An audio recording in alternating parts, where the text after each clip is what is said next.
Hello, everyone. Thank you for joining me right now. I'm still on my cruise. Um, I'm just looking at that sailboat right there. Can you see it?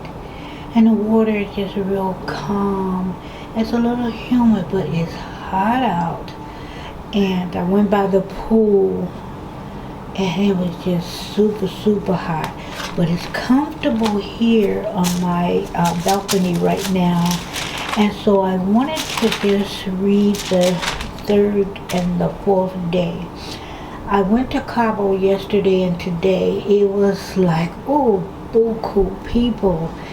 And I went on an excursion, salsa and salsa. They taught us how to make a few different kind of salsa. They had a class how to make regular and strawberry margarita. I choose not to drink. I didn't want to drink, but everybody else was enjoying. Even the instructor, she said she don't really drink. So it was kind of fun and everything. And at the end of the class, the instructor asked, just being funny, who is this, who is that, who is the troublemaker, and everything, And so the one lady pointed at me as a troublemaker. And so the instructor said, oh, because she doesn't drink. And that's exactly what it was. It's like, okay, so you can't have a good time unless you drink. That's, how sad. How sad. You can't have a good time. And I had fun. And, it was a couple of ingredients that you put in different things. And I asked, is there alcohol in there? It's 12%,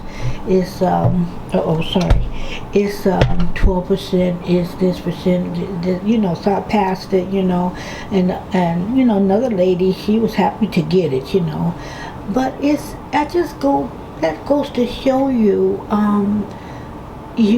okay, I can have fun, and then I don't have to wake up with a hangover. I don't have to wake up with a headache. I don't have to wake up throwing up.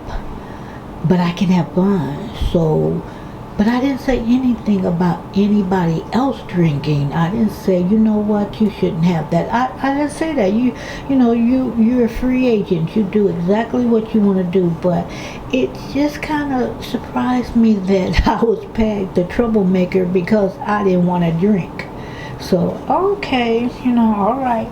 But anyway, let me get back to what I was talking about. Okay, let's see. I was talking about the first and the second day. So I'll go on it. I'll start with Genesis verse 9. And God said, let the waters, I think I read that, but if I did, I'll read it again. And God said, let the waters under the heaven be gathered together unto one place, and let the dry land appear. And it was so. And God called the dry land earth, and the gathering together of the waters he called seas. And God saw that it was good. And God said, let the earth bring forth grass, the herb yielding seed, and the fruit tree yielding yielding seed, and the fruit tree yielding fruit after his kind, whose seed is it itself upon the earth. And it was so. And the earth brought forth grass and herb yielding seed after his kind, and the tree yielding fruit, where seed was in itself after his kind. And God saw that it was good. And the earth and the evening and the morning were the third day. And God said, let there be light in the firmament of the heaven to divide the day from the night, and let them be for signs and for seasons and for days and for years. And let them be for lights in the firmament of the heaven to give light upon the earth. And it was so. And God made two great lights, the greater light to the rule and the day, and the lesser light to rule the night. He made the stars also, and God set them in the firmament of the heaven to give light upon the earth, and to rule over the day and over the night, and to divide the light from the darkness. And God saw that it was good. And the evening and the morning were the fourth day.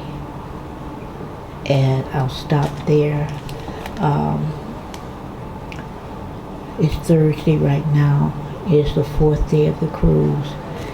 And I don't want to put too much emphasis on the cruise. I just thought it would be nice to show you, as I read the Word of God, read the beginning, how it all started, how He put things together, and how He separated the night and day, and how He separated the water from the earth, the firmament. And it just, like I said the other day, it's just so magnificent, the creatures in the ocean. And it makes me think, when the flood happened and the waters was all over the earth, and everything on dry land was drowned, and everything, and the water was just everywhere. And I think about the creatures of the earth, creatures in the sea. They're already in the water. And I'm thinking there's so many things in the waters, in the deepest of the oceans, in the deepest of the seas. How many are there some things that just continued? Have they died out? Did they multiply? It just would be so, I think it was so interesting to think of some of the species that continue that we don't even know about, that they thrive. They were in the water, so they didn't drown. But I just wonder what strange things is in this water as I sit right now. Now, I don't know how deep this water is, but I just wondering, what's out there, what's in there. I'm always looking out to see if I see something jumping out of the water. As I was going into Cabo, I took of course you have to take the shuttle, the tender, whatever you want to call it, and you have to take the tender to the actual part of Cabo on land, because the ship is docked in the ocean, but as you get closer to the land, it's too shallow for the ship to be able to to stay there, to go to that port. The ship is just too shallow. It wouldn't be able to get there, so we have to take a shuttle, a tender.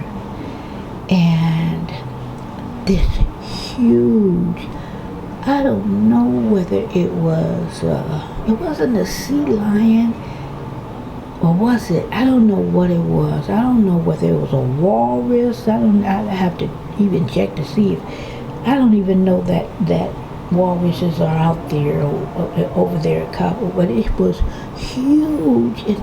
I've seen things like that. It looked like a walrus. I've seen things like that, but I did not imagine it was that huge. And before I could get my camera out, it was gone, And so it was, I just wish I had gotten that on film. I think I got one part where the sea lion was just trying to ride on the back of a boat. I guess he wanted to rest. But there are so many magnificent creatures that God has created. And it was just astounding to me how huge that thing was. I mean, I've seen them on TV, National Geographic, and movies or whatever, but they get close to those mammals just to get close to them. It surprised me. It really surprised me how big they are. But anyway, what's that over there? Oh, those are people on their jet skis. But you can make this cruise you can make it whatever you want to make out of it. It's your business if you want to come on this cruise and drink till you fall out. That's your business. You will pay the consequences, as far as drinking too much. But for those of us who just want to come out and have some good food, have an adventure, and just look at God's magnificent creations, you can make this cruise what you want. So those of you and this is a carnival cruise. This is the party ship. This is the part of all the cruise lines. They have named this the party ship. But you can come on this cruise and you don't have to blend in to that. You don't have to party. You don't have to. I don't say anything to people who want to party. This is, I just do what I want to do. I just enjoy the way I want to enjoy it. And having a hangover every day is just not my cup of tea. It's just not what I want to do. Spend all my money to stay drunk for this cruise is 6 days. It's just not what I want to do. I wanna absorb all of this. I want to just be able to look out and enjoy and just watch. And it's fun to watch people on their little jet skis and people just on their sailboats. And I've seen some beautiful, beautiful yachts and just enjoy. And some people come to Cabo to fish. I like to come to Cabo is a little later. I think it starts either December, January. I like to whale watch. It's just such a beautiful time that you can make it without, living reckless. You can have a beautiful time without living reckless. So anyway, that's all I have right now. I'll be back on my patio again to talk with you again. And until then, be blessed, and I will see you soon.